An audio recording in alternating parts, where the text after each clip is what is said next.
আপনারা জানেন আমি স্টেজ ব্যক্তিকে ভালোবাসি। এখানে কারো পছন্দ না পছন্দ হতে পারে। আমি আমাদের বলব যে আজকের পঞ্চায়েত সমিতির সভাপতি আছেন, আমার এসডিপিও সাহেব আছেন, ওসি সাহেব আছেন, সিআই সাহেব আছেন, বিডিও সাহেব আছেন, জেলা পরিষদের দুজন সদস্য রয়েছে এবং আপনারা আছেন। আপনারা দুজনকে হাত দিয়ে বলুন তো, যে মানুষটি, যে মেয়েটি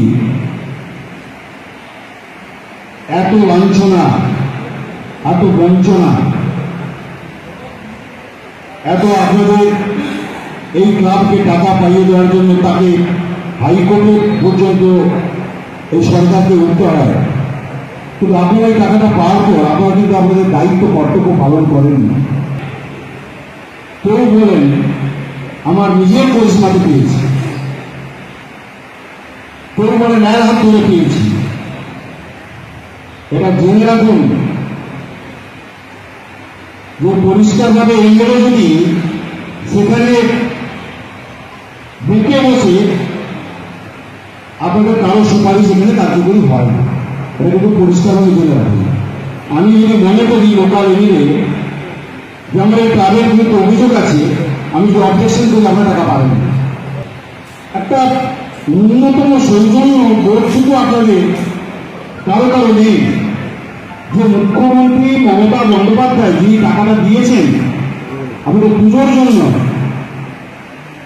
তাকে একটু শুভেচ্ছা জ্ঞাপন করে তার ছবিটা, এটা আপনারা কেউ করেননি। কেন করেননি?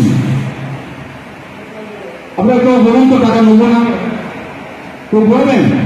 কেউ কিন্তু বলবেন না, টাকা সবাই নেব। তাহলে তার ছবিটা আপনার ক্লাবের সামনে রাখতে সেখানে কুণ্ঠাবোধ কেন? কিসের দিকা?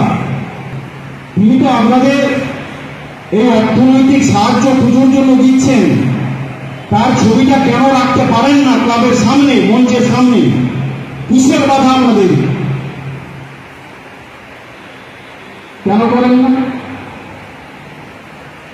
আমাদের ওসি সাহেব কয়েকবার বলছেন, আমি যে ক্লাব আমাকে ভালোবাসে, যারা করে তাদের সঙ্গে আমি আছি, যারা করে না আমি তাদের সঙ্গে নেই। শুধু আমি কিন্তু বাইরে নিয়ে ৬৬টা ক্লাবকে আমি যাবো এবছর যাবো, আমি দেখবো কারা মুখ্যমন্ত্রীর ছবিটা নিয়ে যা কারা থানায়। আগামী বছর আমি দেখবো। এটা কিন্তু পরিষ্কার আমাদের সেই বার্তা পেলাম।